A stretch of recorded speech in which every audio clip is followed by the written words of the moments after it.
So we've got a number of goals today that we'll be addressing, and hopefully this will take care of both the educational part and the part that's related to getting in and making some changes based on your particular credit situation. So we're going to try to define credit reporting. There is a structure out there around credit reporting that can affect whether you get credit or whether you don't. What does that mean? Somebody's lending you money or somebody decides not to lend you money.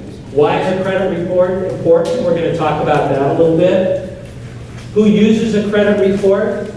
That's very, very important. And how can you get it? One of the things we're going to talk about is being aware of what's out there relative to your credit. It's your personal information. So you should have a good sense as to who has it and what do they have.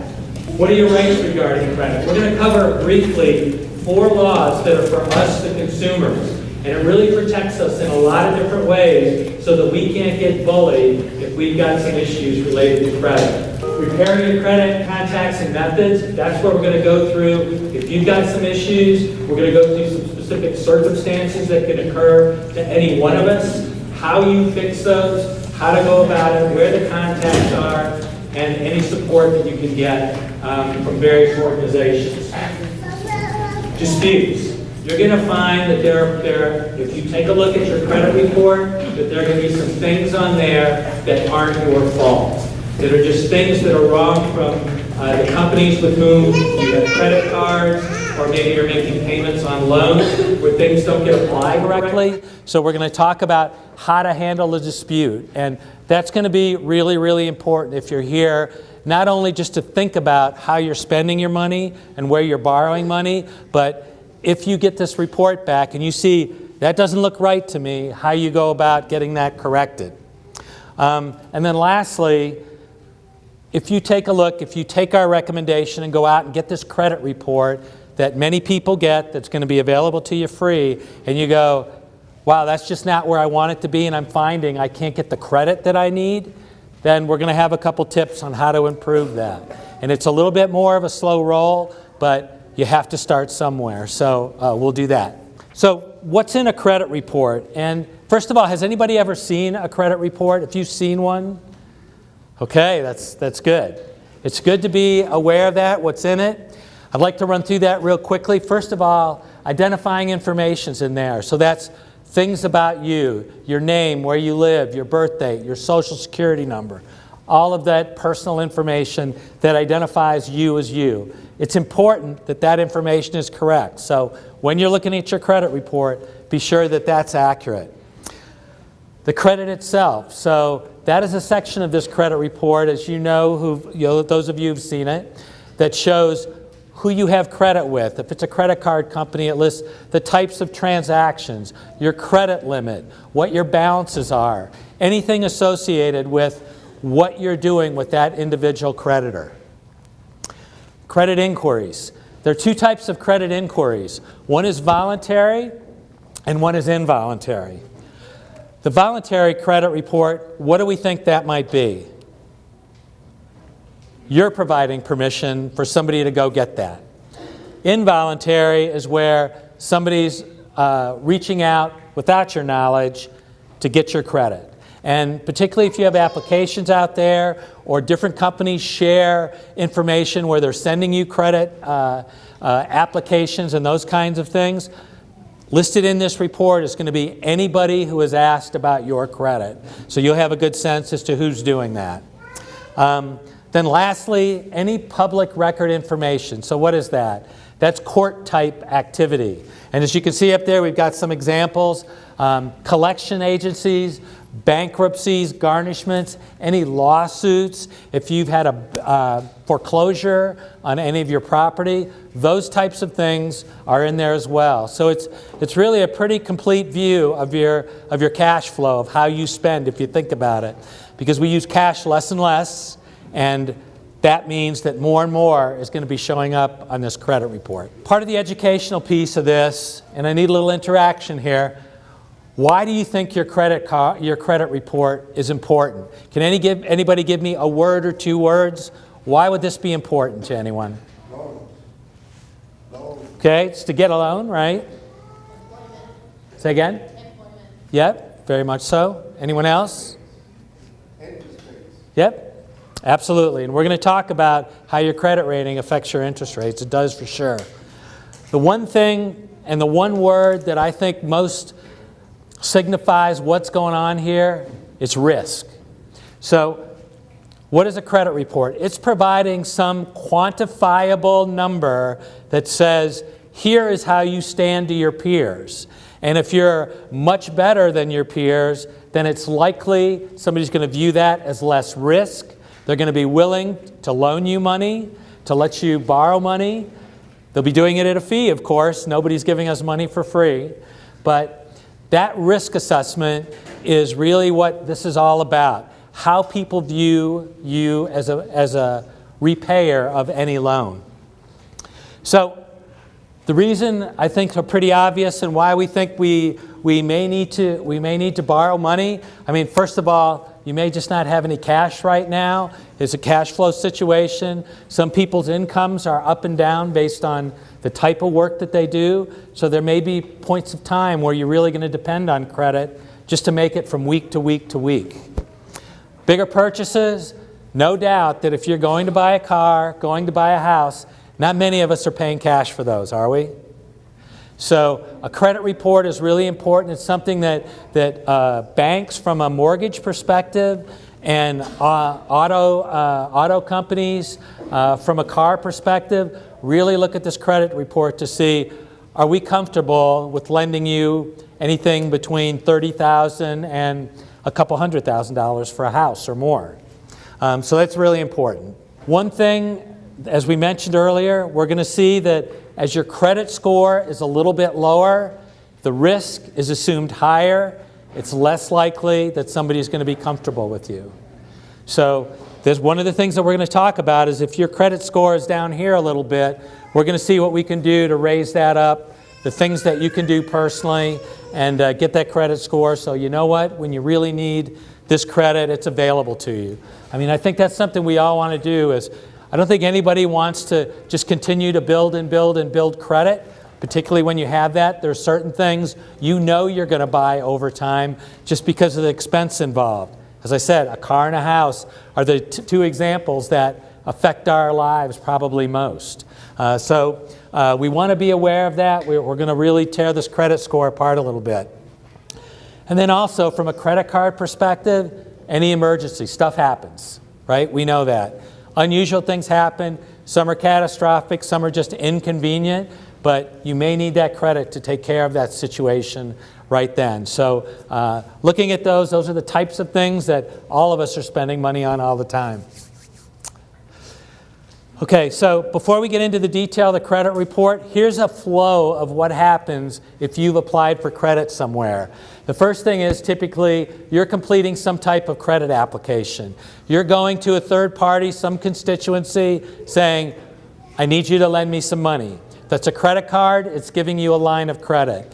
If it's an automobile, you're going to be borrowing X amount of dollars. If it's a house, the same thing. So there's something there, you're filling out an application, you're giving them all kinds of information about you, but then what are they going to do? They're going to go to a third party, this credit bureau, and they have statistics on everything that happens to you financially. They're not going in and looking at anything that you're doing in your own home, but if you've transacted business with a store, with any type of other agency that is lending you money, they're going to have a record on that. So it's important to know that that's out there. It's never under the covers anywhere. It's always out there for everyone to see. So these three companies, and we're going to talk about them a little bit, Equifax, TransUnion, and Experian, they are three companies that do a credit evaluation. And what they do is they send this detail to a company that produces this credit report. And what this credit report is, again, it's this general assessment of you as a whole. These three companies can provide individual transactional detail, and then somebody essentially rates your risk, whether you're risky or not. And we're going to talk about that. So the progression starts with you looking for credit. All of a sudden, because you put an application in, these 3 companies have your detail. They provide it to a company that gathers all this detail and makes an assessment. Then they send that to your creditor. So what's next? The creditor then looks at all of this. Here you are. Here's your transactions. Here are things that make you a high-risk person, or here are things that make you a low-risk person. So the lower risk you are, the better opportunity there is to get this money and this loan. So the last point in this whole process would be somebody deciding whether they're going to give you credit. Right? So there's a whole progression. It's this watching you, reporting on you, making a decision on you. That's the way this process goes. This company named FICO, and it's the Fair Isaac Company. This is the company that produces most of the credit reports in the United States. So I think they do 90% of the credit reporting that goes on. So those other 3 companies that we talked about that I've listed here, those 3 companies are the companies that provide detailed information to FICO. And FICO becomes this reporting entity that essentially lays out whether somebody's going to be comfortable lending you money. So you see a note I've got out there, FICO versus FACO. If you're putting in a credit application and somebody has referenced a report other than a FICO report, then I think you can challenge that, because there are a lot of smaller, less creditable companies that do this work. But the key to this is making sure that they're pulling this FICO report. You can pull it. You have access to it. Your creditors should be using it in general too. I make one note. There is one company right now that's starting to gain a little traction. It's called VantageScore. So I would say if you're debating credit with anybody who's getting ready to offer it, it's going to be one of those 2 companies. Yes? Is it true that lending companies, mortgage companies, use a whole different than the FICO score? Well, they certainly have their own evaluation. At the end of the day, they'll take this FICO information, but if you've applied for a mortgage before, you'll see that you put everything that's happening to you today, what your credit cards are, what your balance is, any loans that you have. But what that doesn't show a bank is your traditional paying habits. And that's why they'll go to FICO, so that they can see over the last 2 years, how have you been in your credit? Over the last 7 years, if you've had a collection agent engage with you, it's going to be on that report as well. So the bank it's a pretty extensive report, but it doesn't show that transactional history. It's like they've looked at the results of your marathon, but they haven't looked at your interim times at the 5 mile, 10 mile, 15 mile. And that's what this FICO thing is doing. It's basically taking where you're at today and building up to that, showing what's happened to you over a period of time. So as I mentioned, there's a numerical score that this is assigned to you. So it's much like you getting an A, B, C, D on something that you've been tested on. Typically, these scores range from 300 to 850 as a max. And we're going to see later on that generally people are falling between 300 and 800. Not too many have that perfect 850 score. Okay, so here's some of the more subjective views that FICO puts into it, that they get this numerical set, and then they're basically being paid for their expertise in putting some general evaluation together of your credit profile. So as you can see, it's broken up into 5 different parts. We're going to talk about the 2 biggest ones, and we'll mention the other 3. First of all, as I mentioned, they're going to look at your payment history. So what do they care about? Timeliness.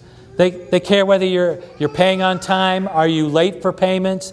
Obviously, if you're late for a lot of payments, that's going to drive the score down. So what are we going to do to mitigate that? Obviously, if you're late, you need to begin working out some way that on a timely basis you're doing something that satisfies that particular creditor. And we're going to talk about that a little bit more in detail. Also, I wanted to know that if you have something bad that happened to you 8 years ago or 9 years ago, this is a more current view of where you're at. So this stuff doesn't follow you around for life. And so it may take some time. If you've had really horrible credit problems, this will not last forever. You'll have to get yourself on the right road, and we're going to talk about that. But eventually you can repair this so that you can get yourself in good standing. Sorry. There's things that, out of principle, I don't pay. All right? And I'm just wondering how much that really affects my credit. It affects your credit if you're late. Well, I'm not just late. I'm just not going to pay. Okay. So what I would do in those cases, I think your first opportunity to dispute this before you get into a problem with your credit is document with whoever your creditor is what your issue is. So I'm sure you're iterating with the company, right? The latest example. Okay. I pay all my credit cards before unless they have 0% interest. But I pay the card at 6:05 in the afternoon. They're ruling according to their company was at 6 o'clock is the cutoff time. So they want to charge me $37 late fees. Yep. I refuse. And I'm not paying them. I closed the account and it was paid in full. And I owe them $37, and the second month they charged me another $37. So it's up to $74, and I'm not going to pay. Yep. Yeah, late fees are something that may or may not get into this credit report based on how the company deals with it. A lot of them put that late fee or extra interest if they think that you're late or they're penalizing for you some way. But a lot of those companies don't expect to receive it.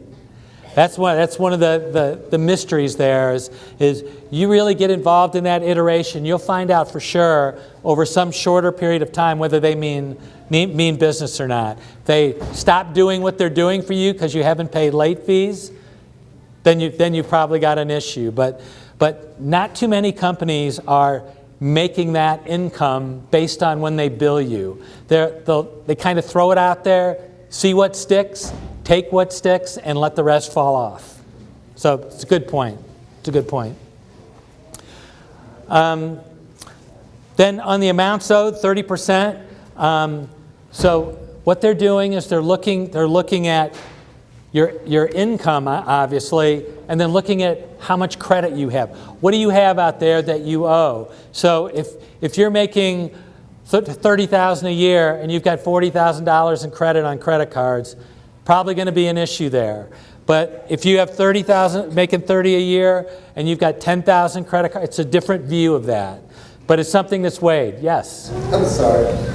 Did they look at 0% interest as a factor? Like, I have $50,000 balance on the Discover card at 0% interest. I'm not going to give them a penny by the minimum payment because it's free money. Right. So if you have zero interest, then the only thing that's due is the principal, right? Is what you owe. So there's no interest factor in that. But will they see my overall debt is still hurting me? The fact that I have that balance, even though it's at 0%. No, but what I think the factor will be is the amount that you borrowed versus the amount that you make. No. That's what I'm saying. But so those $50,000 that I owe counts against me. What counts as, 0% interest just means that there's no fee to lend you that money. But the fact is you still owe it. So it's part of your credit. It's not that it's transparent, right? You're having to pay it back. Everybody's expecting you to pay it back. Oh, sorry. That's okay. You all right? I was talking to him about... Okay. No, that's okay. Any other questions there?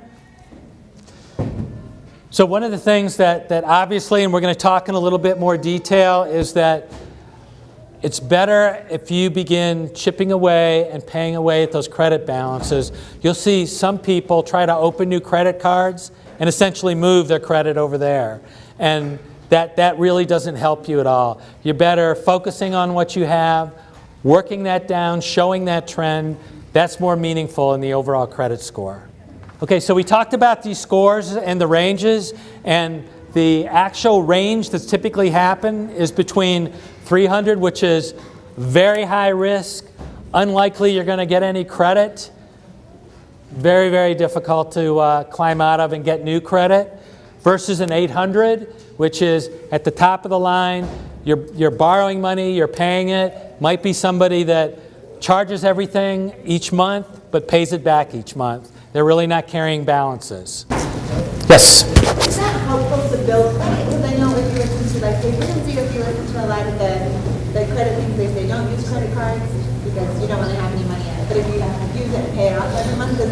help you build good credit? Can you rebuild your credit that way? Absolutely. Particularly in your going for these bigger loans, if you have a history of using a credit card, essentially borrowing it and paying it every month, they get very comfortable with that. And if you don't have any of that, they don't know whether you're a risk or not, so they're going to these days err on the side of not giving you credit. So it's a good thing. So I would recommend that if anybody can do it, is if you can make some charges, pay that off. It's a good thing to assist your credit score in that way. So you can see the different ratings. So when you go out there and look at your credit report, take a look at your numerical value. This is the range that you need to consider. So really anything below 650 becomes probably an issue for you. 700 and above is something that it's highly likely that somebody is going to be very willing to work with you there. So be aware of that. Any questions on the range? Everybody gets the numerical piece? So that's very, very quantitative, right? Very quantitative. Okay, so this is one of the pieces that we have in the back for you that shows the internet site. This is how you can access your credit report. These are just 6 examples where you're entitled to this every year for free.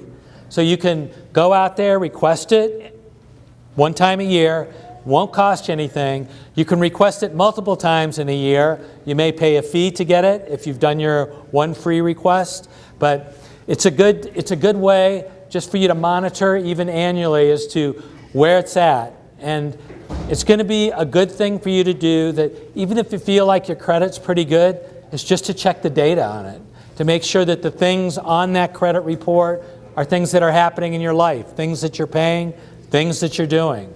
So it's so these again are the websites, and those will be available to you. Yes? We can go back. Which of those is the best that gives you the most information? Because I don't know, some of them might. Yeah, they're all going to give you the FICO report. You're going to get a complete information from any of those. They'll all facilitate it the exact same way. Yep. Hi. I have a question on that. So I've heard in the past that, is this the same as running your credit? Because when they say that you run your credit, I've heard that it lowers your score. The more you run your credit, it lowers the score. Yeah, no, it won't affect it because within your credit detail, anytime somebody asks about your credit and is getting a report, including you, it's going to be listed there. That doesn't hurt you. Because again, what they care about is what you've borrowed and how you've paid it. That's what they care about. That's the core of what we're doing. Every time someone runs your credit. No penalty for that at all. Now, why you said there's no penalty when they send you a letter, one of their comments will be too many inquiries or denied credit. Who is they? Any bank, any credit card, they will make a comment, too many inquiries. Yeah. So They consider that. yeah. So she won't get the wrong idea that go ahead and apply for all you want. It will hurt you. Well, I think you can look at the inquiries, and they can be either explainable or not. If you are getting turned down because your credit's not great, and you're seeing that there are all these inquiries because you've tried credit card A, then you've gone to credit card B, then you've gone to C, then that's an indicator, but they're going to see that up in your numbers that there's an issue with your credit. Like that is probably informational, but they're going to see that you've had trouble borrowing or that you're overextended today. That's really what's going to matter. The inquiries won't stop, but again, it's just something subjective that they can look at and say, you know what, there are 15 credit card companies here. Oh my God, 13 of these are not in your current credit profile. I guess they turned them down. Or they approve them, so you don't know what the liability. Okay, but they'll see the liability, right? They're going to see any credit card transaction you have. So if it's down there in the inquiry and the credit card is up there and there's activity in your current, perfectly fine. No issue. Okay? Anybody else on these inquiries? Any questions? Yes? I was going to say, to clarify, if you have 13 open accounts and you have 13 credit inquiries, you're not going to get denied based off of inquiries. No. So Yeah, at the end of the day, they care about what you're paying against what you if you borrowed. have 13 inquiries and you have 2 credit cards with a $300 limit, they're going to look at that as you just spanned for as many credit cards as you can get. Yeah. Denied for most of them. Yeah, because you may be trolling for a mortgage. You may be buying a house. You could go to 7 different people. It's going to be 7 inquiries, but nothing wrong has happened there. And oftentimes Right? you only get 1 inquiry if you're shopping interest rates. Yeah, absolutely. Anything else? Anyone on that? Yes. Do all the agencies that you listed offer a free credit report, or are they just places to access your credit report? Those are all free. One time a year, right? Unless you get denied or something, you get a second. Say again? Unless you get denied credit, then you can have a second for free. Okay, that's news to me. Okay. Okay, so we were talking about knowing your rights. As I said, there's a number of laws that you should know about that help protect you in a number of ways as it relates to credit.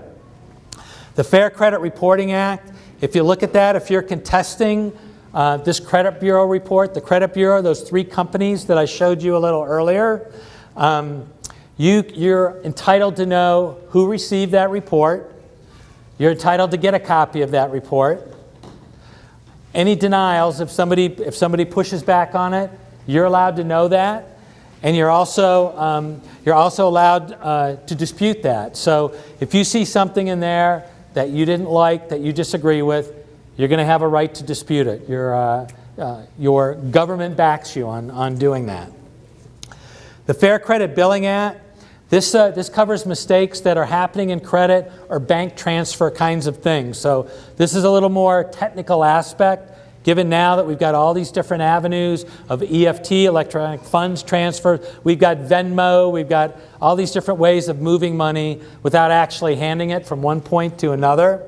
So again, this allows you to receive complete information regarding any of those types of transactions.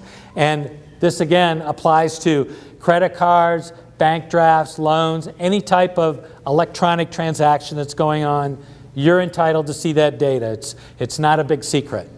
The next one is pretty important if you're struggling a little bit with particularly credit card companies or anybody that's issued credit. So this Fair Debt Collections Practices Act, this really talks about how somebody can collect from you so that you can't be harassed into submission, if you will. So if you look at the types of things that are happening here, this says that you can be reached out to, that somebody can make contact with you between 8 a.m. and 9 p.m. People can't be calling your house at 10, 11, 12 at night. Can't happen. You could challenge that, let them know that they can't do that, and immediately I would expect them to back off. Nobody can call you at work. They can't find out where you're working and begin trying to collect at work. So again, that gives you some privacy. You're entitled to that privacy. Your employer doesn't need to know that. Yes? I'm sorry. How would that work if you're self-employed and your house is your business? That's interesting, right? They're going to be entitled to call your residence, but I would say if you had a business line at your house, I think that would prohibit it. Just wondering. Good. I'm getting that situation. You're a man of angles, aren't you? You have all these little... Good man, good thinking. So another thing they can't do anymore, which historically somebody my age, when credits people calling, I mean, literally they would harass you, and it would be non-ending, and it would be really, really uncomfortable. They can't do that. They need to be professional. They can lay out the facts for you, but they can't get into a harassing situation. And if they are, you need to call them on it and then reach out to their company, and they'll stop it. Obviously, when somebody calls you, they need to tell you who they are and who they work for. No doubt about that. And that's the first piece of information. If you're actually engaging with one of these groups or one of these people, and it's legitimate, get their name, get their company, and then If things go sour, if they start harassing, they contact you at work, they're calling you at 4 in the morning, then you can reach back, you have those specifics, and then you'll be protected. They'll stop. The last thing is pretty important, and that is if in all of this collection focus, if you write somebody, write a company, write a credit card company, write a collection agent, and say, please don't call me anymore, don't collect, they have to stop. So that's an important piece of documentation, particularly if you're in dispute with somebody. You know, it's probably not as great to do that if you legitimately owe and you know that you're not addressing what you need to. But if somebody is really, really going after you and you have a legitimate dispute, that's all you have to do. Document it, keep a copy of that. They have to stop. The last act that really protects us as consumers is the Credit Repair Organization Act. And what this does is it helps protect you when you are out getting credit repair services. And what does that mean? You may have some credit issues. You hire a company that is going to help you get out of that. They're consolidating your debts, they're doing all kinds of things. Some of the things they can't do is they need to perform this service before they're paid. So you need to be happy, they need to meet their commitment, then you can pay them. But if they go, well, for me to give you this final report, you need to make this payment, no. Doesn't need to happen. And also, there are a lot of these companies may call upon you or hear through the network that you're in trouble, so they reach out to you proactively. They give you a 40-page document. They say, you got to sign this today or the offer's off the table. You have 3 days to revoke it. So that's plenty of time. If it's too complicated, I wouldn't go with it, because there are plenty of legitimate companies that have a document that's an agreement between the two of you that makes sense, that you can understand, and will be something that is doing what it's supposed to do, and that's service you. So those are 4 specific laws. You have those rights. Nobody can take those away from you. And if those are not being followed, I encourage you to follow this action that we talked about. Don't wait. Be aggressive, and they'll stop those activities that are just really, really offensive. Yes? What if you're being aggressive and they don't listen to you? Who do you go to then? Well, there are agencies that you'll see that you can reach out to them directly. Yeah.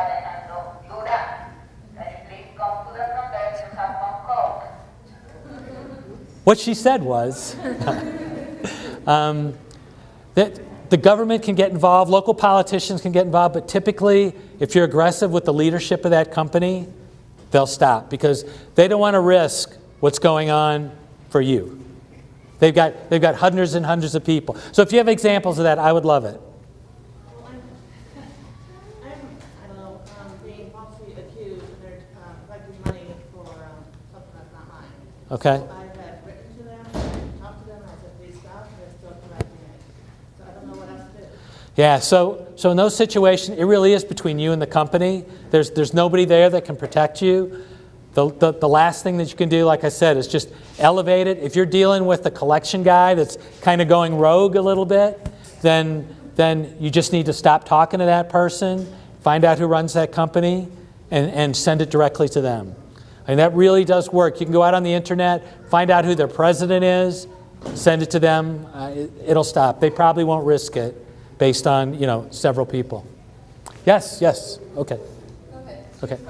There's a company that we had a car with, and that car ended up getting smashed and everything, so it ended up getting totaled, and we had a loan out on it. And they are continuing to give us late charges on an amount that was originally set at. So can they do that? Can they? Yeah, because your agreement with them is you're trading X amount of dollars for a vehicle. And what they're not doing is they're not insuring you for driving that safely or having nobody run into you. So you're still responsible for it. That's what your insurance company should be doing is here's what I owe in this car. Whatever the insurance company is going to pay you if your car was totaled, then that differential is something that you'll need to negotiate with them. There was not having, there's like a little bit that didn't get paid Yep. to them, and that amount they kept on adding and adding and adding and adding, and Yeah. then they sent it to a collection agency, Yep. and then they continue to add onto it. So I have a collections agency, and I have that company Yep. contacting me. And so how do I get them to stop adding onto that? I think It's a set amount. I think you meet with the company because they're the ones who need to do it. At the end of the day, they need to agree to relieve you of that differential, right? Because think about it. And I already paid them, but the thing is they keep on adding. So it's only late fees that are being charged? Like so did you pay off your loan? You paid it off 100%. Completely paid off And so what are they billing you for? for a late charge. Bec- The company is- Because there was a differential? They sent that amount that I already paid them. They sent to there was a company that was collecting on that. So I already paid that company, and they're still adding to it. You see what I'm saying? Yeah, so what I would do is I would go directly to that company. I would go down there personally and find out exactly what the issue is. Forget the collection agency. I think you need to deal with who you got your loan from and who you paid off. Because it sounds to me like whatever you owed them, you paid. Is that true? Yeah. Okay, so I think you go to them, you have that documentation. Here was the amount on my loan. Here is when I paid that loan. What's the issue? Okay? Is there a way to get past the other people? Like, is there somebody higher up in the company? Absolutely. I would always elevate it. I think you can ask anybody who you're dealing with, who is your supervisor? I need to speak to them. Or you can go online and just find out who's running the place. And then go with that. Just an example of something like that. I was CFO of AFP until recently, and we had a big issue with our payroll. ADP is the world's largest provider of payroll services, and they weren't servicing us really well.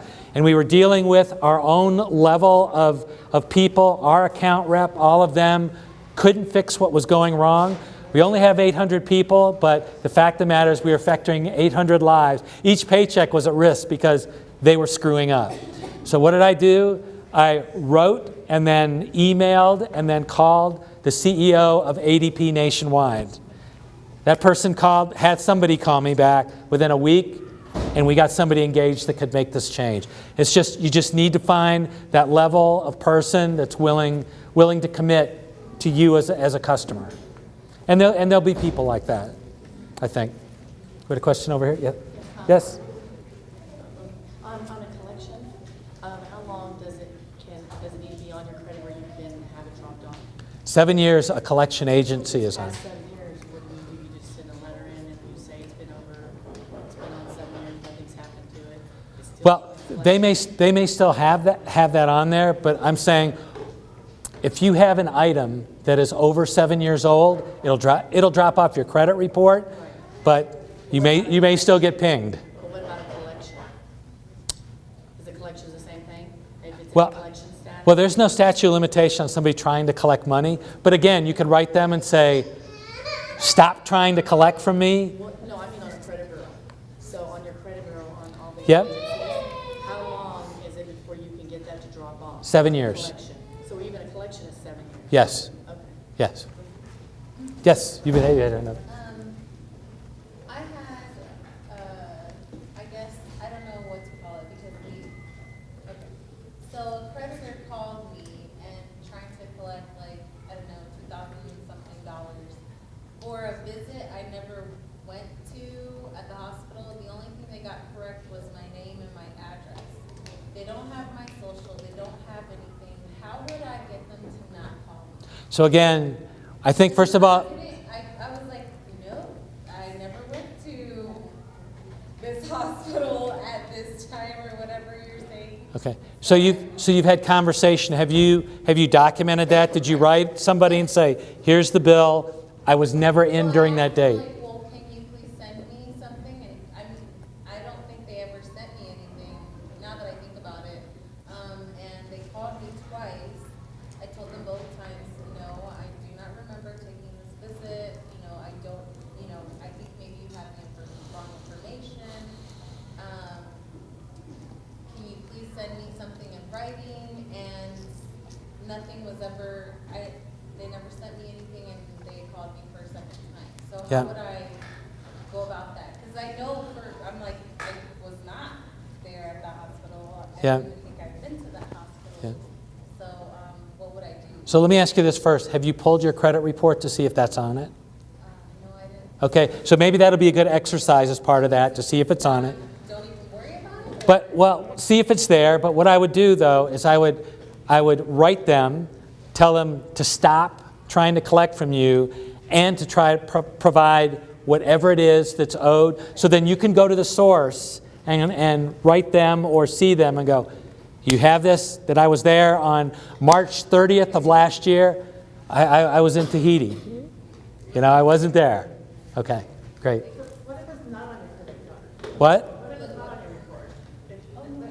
I would just I would have them stop collecting, but I would still try to find out what it is. See, so this is the same, she actually had that is the same thing. She had a medical bill for a visit, she didn't even live in that area at the time. So they're collecting for it, but they actually are garnishing her wages of her. And so when her HR calls over to the company, they're like, oh, we're not getting that money, but they're like, they've been taking it month after month, and she never went to the hospital. That isn't even her legitimate bill. And I looked at my credit report, And and it's not on there. it's not on there. So how did they take it through a legal process to garnish your wages? Like a company just can't decide to do that. It's funny. I'm being, from a digital office up in Aurora, but they went through El Paso County Court down here, and the collection agency is in Broomfield. So it doesn't Yeah. make sense. So I've been following the whole trail. Yeah, doesn't sound like the Tri-Cities of anything, right? And I've been following the whole trail.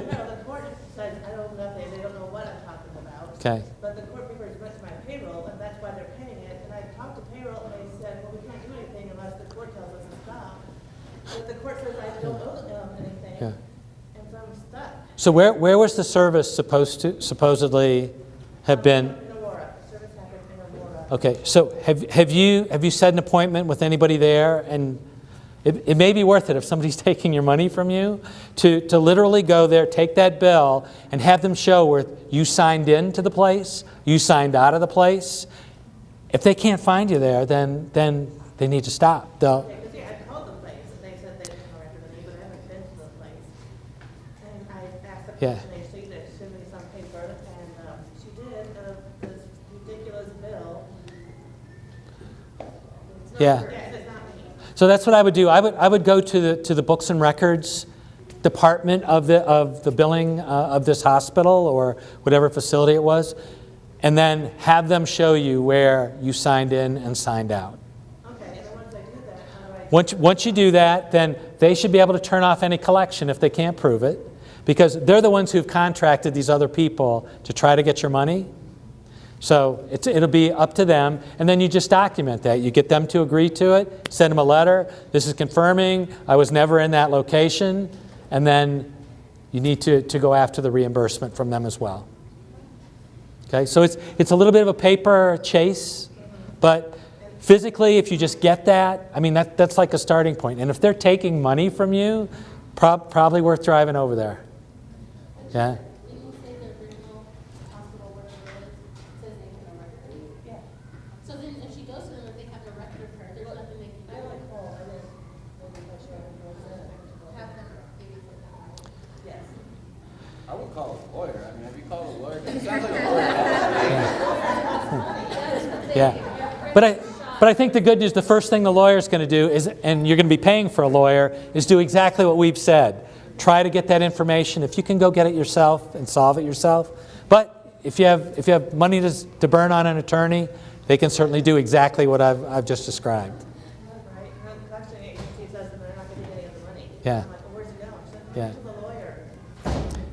And then the lawyer would accomplish nothing, then they would bill you, then they would start having a credit collection person call you. It becomes a mess, right? Yeah, okay. Any other questions on this? Anyone? Yes? I was just gonna confirm, would like a short sale on a house, would that also be 7 years on your credit report? So is that a foreclosure? It Or wasn't a foreclosure, but it ended up being a short sale because of just the way the market was, because we bought it in 2002 and then the market crashed. And so Yeah. we were able to sell it. We were so far underwater for the house that it ended up being a short sale. yeah. So I'm I should run my credit and see what actually is, because we used to have really high credit, but then after Yeah. that happened. Yeah, that should be there because again, think about what the credit report's about. The commitment was X, their payment was something less than that. Right. So you're gonna be penalized for that. About 7 years, because that was 6 years ago. Yeah, I think so. I mean, you're establishing new credit, and you're going through that. We have to pay, and we maintain things off on Yeah. and all those kinds of things, but we haven't bought a house since. Yeah. Because we've been on a crazy missionary journey since. Yeah, So we okay. still, like, out of the country things, but we paid credit cards on time, we paid all those kinds of things on time. Yeah. So I need to just run a report and see where we're at. Yep. My gut is during that period of time that you're kind of over the statute of limitations, that somebody would give you credit. But think about it, a mortgage company, no matter what your credit score, is going to look at that and go, you know what, I'm still uncomfortable, even though she's a 750 right now. I don't want to do that. So that's one thing about somebody who's granting credit, as we mentioned at the very beginning. There's still a discretionary aspect to that, where there's no law that says if you're over a 750, you get credit. Absolutely not. It's still at the discretion of whoever's lending the money. Right? So they have to be comfortable. Right? Yeah. So when looking at credit repair and when you're looking at your report, this is an area where I would say you have to keep it real. Because when you view your credit report and look at it for your accuracy, I think you're breaking it into two categories. What's their issue and what's your issue? Right? Because the process is going to be different for each of them. If it's their issue, then you're going to be disputing it, you're going to be documenting it, you're going to go through that to get that rectified. But if it's your issue, meaning like my buddy back there was saying, yeah, I'm not going to pay it. Well, there's not a lot of dispute there, right? It's like you've made that decision. So a couple of options on credit repair before we get into some detail is there are these credit counseling services or credit companies that will look at all of your credit cards, consolidate it so you're only making one payment a month. Those types of things can help just make it a little bit easier as you catch up. And then the last thing is do it yourself. You put together your own plan. We're going to talk about that a little bit. That says, here's where I'm at. Here's the action I need to take. And I think I have the discipline to do it. But it doesn't hurt, if you don't think you have those disciplines, to get some expertise to assist. When you do consolidate all your credit cards, does that show up? I always wondered, does that show up somehow on your credit card, on your report as a consolidation? Or does it just show up as those accounts being paid off and a new account opening up? Well, I think that debt consolidation, you're going to be making a payment to them. They are negotiating with the other companies. So I think your old balances stay until those loans get paid off. Oh, really? A credit consolidation company isn't going, you know what, you brought me $15,000 in debt, let me pay all these guys for you and you pay me. That's not really what happens. Yeah, they're just helping you. So it doesn't improve your credit right away. They No. pay off all your balances and lower your... No, but what it's going to show is it's going to show some consistency in all these different cards, that you're making payments on them regularly. Can't you just do that yourself? Item 3. Oh, okay. Item 3. Good question, though. Yes? Once you pay off something that was maybe outstanding, how long then does it take for that to show up on your credit report as it being, paid in full or whatever? So credit issues will stay on for 2 years. So let's say you had an issue with a guy, you finally get caught up, it's going to be on there for 2 years from the time of that last payment. But then what a credit card company is going to do is it's still going to look at your current at your current situation. They're going to see you did that. They're going to see that you're pretty current on your other stuff. So even though your score may only be 640, they're going to look at that snapshot and go, you know what, I'm comfortable, lending at maybe either a higher interest rate or a lower limit to you because you've shown some good payment behavior, recently. Yeah. Last question. What if you exceeded your means, and so you've got all these cards or whatever? Is it best to sit here and say, okay, I can't make each card payment each month, what they're wanting? Is it best to just take the cards that you can and just take them one at a time and just pay them off? Yeah. Let's say like you have a credit card that's 5,000, but you have another card that's maybe 1,000. It's better to take the lower card and just leave that one sit there and just get the hits every month. Yeah, I think. That one off and then continue on that. I think what I would do is I would talk to those credit card, both those companies that you're debating between, or three of them if there's more than that, and I would talk to them about a plan because they'll work with you relative to the minimum payment's supposed to be $50 a month. If you say I can go 25 and you're able to do that on a number of credit cards and show that progress on each, then I think that's probably better for your credit.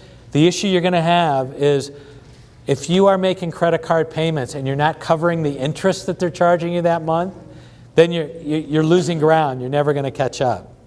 So I think the first thing is to talk to those companies about the minimum and about interest. And some will be pretty reasonable and help you work your way out of that. Absolutely. So you have some that will, but then you're going to have some that aren't. Yes. They're going to help you. And they're going to say, okay, that was a loan, or that was a this. So that is your payment every month. It's going to be, what, 150, 200, whatever a month. And you're like, no, because in my mind, I would think that if I had 200 I'm paying here, and I'm paying 25 for credit card, 25 for 25, 35, 35 like that, to me, that 200, I need that card alone, get hits on it, and pay all these off, and I got 4 or 5 maybe in 6 months paid off, depending on the limit. And then is that, well, if you're really tight in a money situation? Yeah. I don't know if it's an either-or situation. I think then you're in a struggle where just you're having a negative impact on your credit score just because of your inability to make all of those payments. And again, in addition to just the score itself, what somebody's going to look at is, here's your income, here's all your debt. Is it reasonable to think that if we give this person more credit, that they can fold us in there?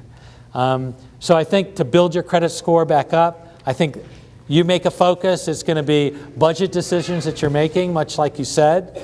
But I don't think there's an advantage one way or another. Again, they're just looking at the amount of outstanding debt, how quickly you're paying that back, and rating that. That's what the FICO team will do, is they'll look at that data set and go, well, from a timeliness perspective, we're only going to rate her X, because even though she's doing well here, we still have these other balances that just aren't being touched. Or is it better to sit here through such water? Is it better to sit here and just let your credit cards go and your debt go, and just of course pay for your means of living, and then wait till a certain time frame to talk to them and work out a deal with you and pay off? Well, I think you can do that earlier than later. I don't think you have to wait till it's in crisis mode. Well, because some credit cards will sit there and say, no, I'm not going to work a deal with you. I'm not going to settle the balance for 50%.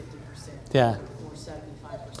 Yeah, but I feel like it's always good being up front. If you're in that situation, you can basically say, here's what I think I can do, or I can do nothing. And kind of you're putting them on notice that, or we could wait 4 months after I haven't done anything and have this conversation again. So it's a bit of a negotiation there. So if you have that conversation with them at the beginning, hey, I cannot do that, but I've got cash in hand right here, and I can pay this card off with this amount, and they say no, then you're just going to sit there until they're ready. Because I know from rebuilding credit that when it's better off, if you're in high water, it's better off just to wait to pay than when you can settle with them. And sometimes they won't settle for 6 months or 4 months, and it could be 75%. Let's say you owe 5,000, you can end up owing only about 2,000. Yeah. And then after a while, it can take a time process. It can take, know, 7 to 10 years sometimes, but sometimes, I mean, if you're just sitting here, you're in high water, you could be 7, 10 years just cycling $25, just constantly paying. Yeah. And then you're not getting out of it. Now, I think that's something that either these consolidating companies can help you see, or that you could kind of do it yourself, that you're going to look at the end of the day, what you're bringing into your house to spend, right? You're going to look at your essentials. That's your starting point, right? You're going to pay your rent. You're going to pay your utilities. You're going to pay your car. Those are things that you're going to have to do. And you know what? If your credit score is low because of the trouble you're in, I mean, at the end of the day, you have to live today. And then the consequences are you're not going to get new credit So for a while. Will all consolidation companies, will they all help you? Even if you are the worst, you know? Well, You know, what they're going to do is they're going to give you a plan, and So they will this. all give you some side. I think that, yeah, I think I'm sorry, I can't help. I think they'll all provide a plan. I don't think anybody would go, "Oh, you again?" No. Yeah, I don't think that's happening, right? Question back here? No, I was just gonna make a comment. I mean, I know everyone has a hearing whether to pay off the smaller ones first and the larger ones first. But for me personally, it was all about the interest. I didn't want to pay as much interest, so I called my credit card companies and asked them if they can lower my interest rate. And then based on who had the highest interest rate, that was when I paid off. And then I can take whatever that thing I was paying for and roll it over to the next card so they can continue to get paid. So I know you're saying, oh, should we just walk away from it? I wouldn't just walk away, or even just, you know, make enough payments of $5 a month, and then it gets two collections. Yeah, like we were talking earlier, I think late fees and interest is something that's negotiable. I think they're willing to negotiate, and particularly if you're making payment on the principal, and at the end of the day, the issue is around a balance that's accrued because of interest. There's a lot of room for negotiation there, because they're not expecting that day one that gets paid. I promise you, they're not. Yes. So I understand on credit reports how they get all your other information, but how do they know how much money you make a year? Is that just from you filling out applications? Yeah, because when an application comes in, the first thing, if you're going for credit, is to say, how much do you make, right? Yes. Do they have any way of checking that? What's that? Do they have any way of checking that? Because I remember back in the day, my income to debt ratio was like ridiculous. And so they didn't want to loan to me because my income to debt ratio was so bad that it was because my husband made good money or decent money, but he had terrible credit. So they wouldn't, and it just seemed like, I'm thinking of it now, but I could Yeah. have, but I made $50,000 a year instead of like 35. Yeah, your company cannot give out your salary unless you consent for that to happen.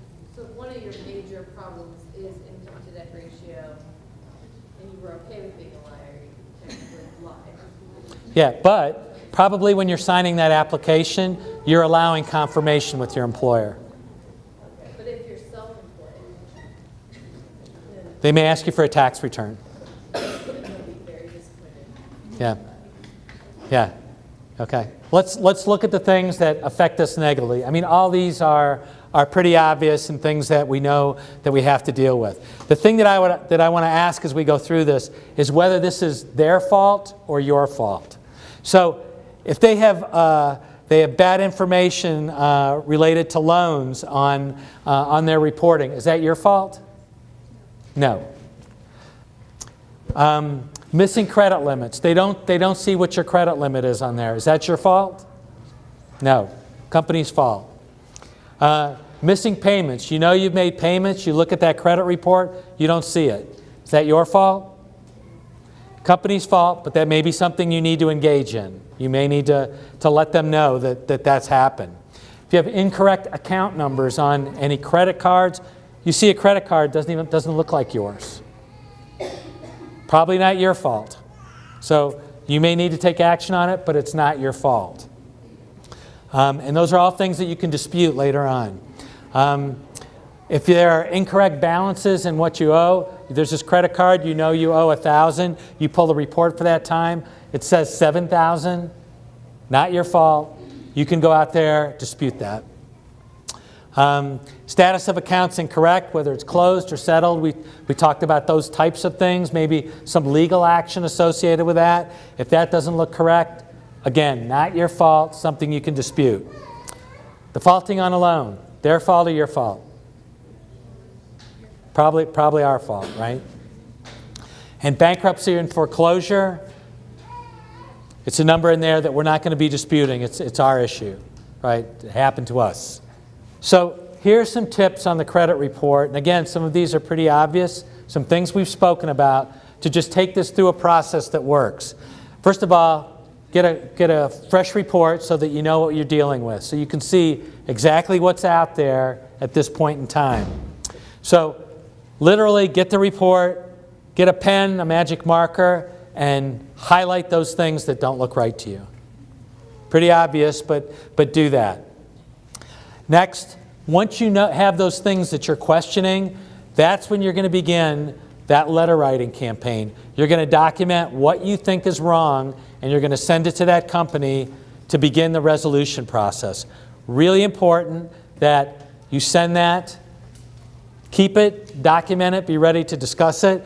And we're sending it to two people. We're going to send it to the credit report, to the FICO team or whoever you're getting that from, Equifax, and you're going to send it to the company where the credit just looks wrong. So you're doing two ends. You're trying to get your report corrected immediately, put them on notice, but also you want to reach back out to whoever the lender is and say, look, this looks wrong. It's on my credit report. What do you guys have? And deal with it from both of those issues. A little bit of a pain, but it's worth spending that time to get that corrected. So after you've documented this, so it includes a nice, easy description of the situation, and then what you're providing as backup, what your evidence is. And for each thing that you find wrong, don't consolidate that on one letter and send 10 items to one person. It's like each one of those should be documented individually, because the chances are, if somebody has that letter, they may take care of one or two of them, but they may not go through all 10. This way, you've documented individually. It may be going to different people to be handled differently, and you can get those squared away pretty quickly. So you're mailing your disputes off. You know, the big thing is to stay organized. Keep your records. Make sure you know what you've done. Be diligent.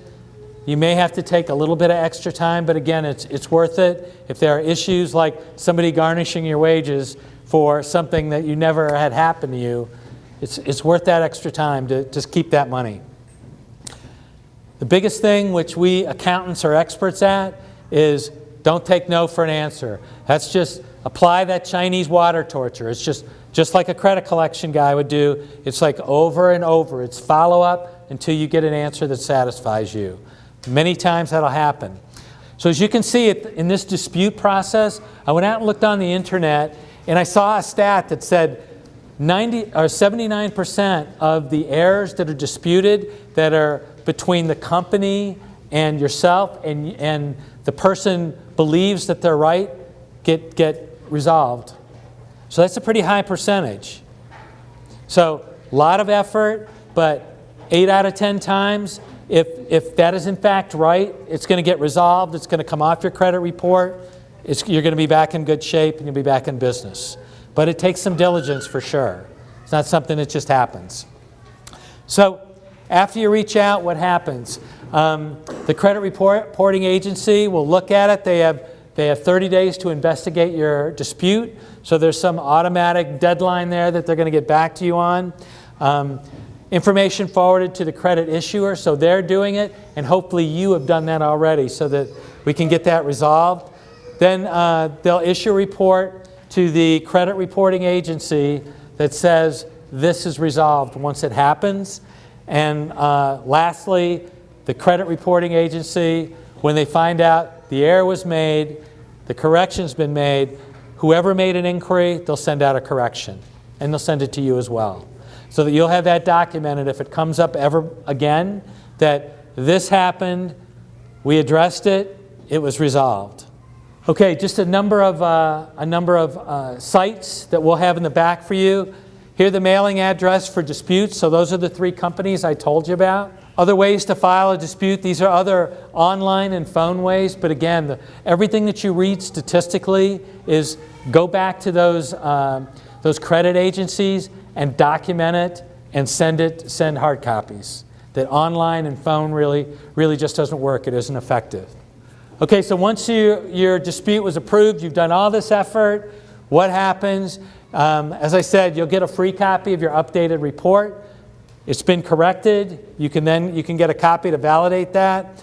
And then, as we've noted here, the written notice that includes this information to the provider, they'll make sure that everybody who's been affected, everybody who's seen that, has gotten that information. And again, you can see here, notices of corrections can also be sent to the recipients of the credit report in the past 6 months. So anybody who's had inquiries, they can get this correction.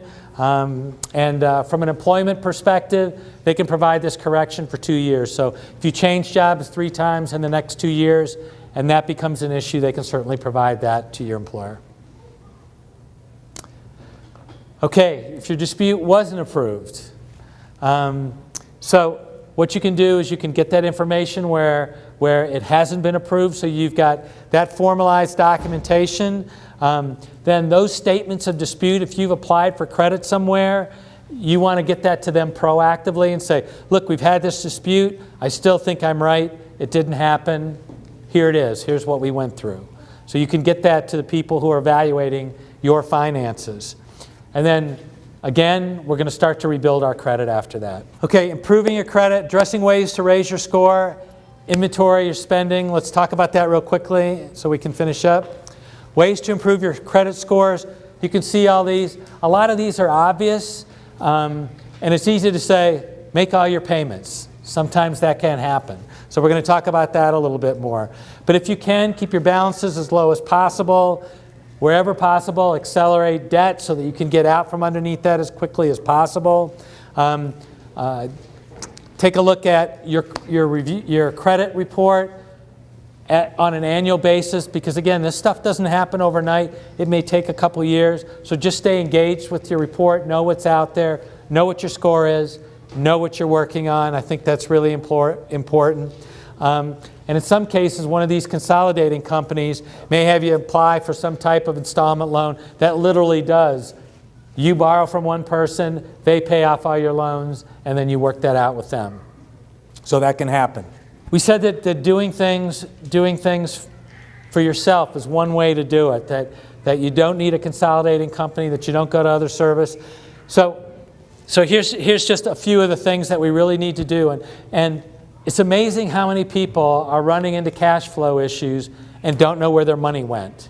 So one of the things I'd recommend is you just look at where your money goes. Keep track of where you're spending so you know. And you'll be amazed when you write it down that you've spent here, you've spent there, and you can make some decisions there that may change and allow more money for credit. That discretionary spending is the target. Any discretionary spending is the target. There may be some sacrifices that you make to pull yourself out of this credit situation. And then again, the big note is any sacrifices you make, particularly where interest is compounding and growing, where you're getting nothing for that, it may be worth it to make these sacrifices so that you're not paying interest, you pay off your principal, and you can get on with your life in a really productive way. Okay, we've got just a questionnaire real quick. I want a show of hands. A credit score determines whether or not you get credit. Fact or fiction? If it's fiction, raise your hand. Okay, some. Answer is, it's a factor, but it's not the only factor, right?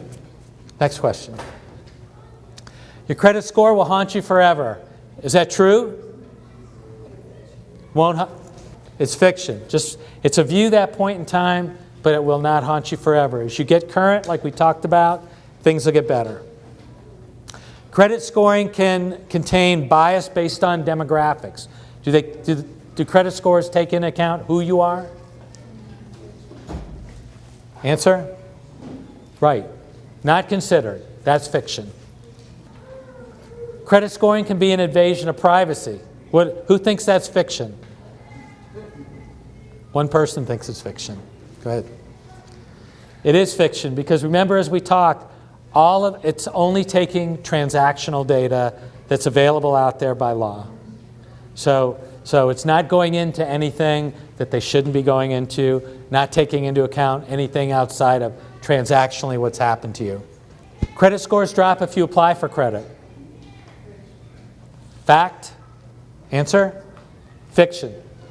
Right? So a healthy credit report helps, but again, just applying for credit can't be held against you. The proof is in the pudding in the top. That is what you owe and how you pay it back. So this is a recap of everything that we covered, just to remind you. So we talked about a credit report. We talked about why it's important. We talked about who's using it. We talked about who gets it. We talked about what your rights are associated with that, with credit collection. We talked about repairing credit, and again, the contacts are going to be available to you. We talked about what you do in disputes, who you can contact.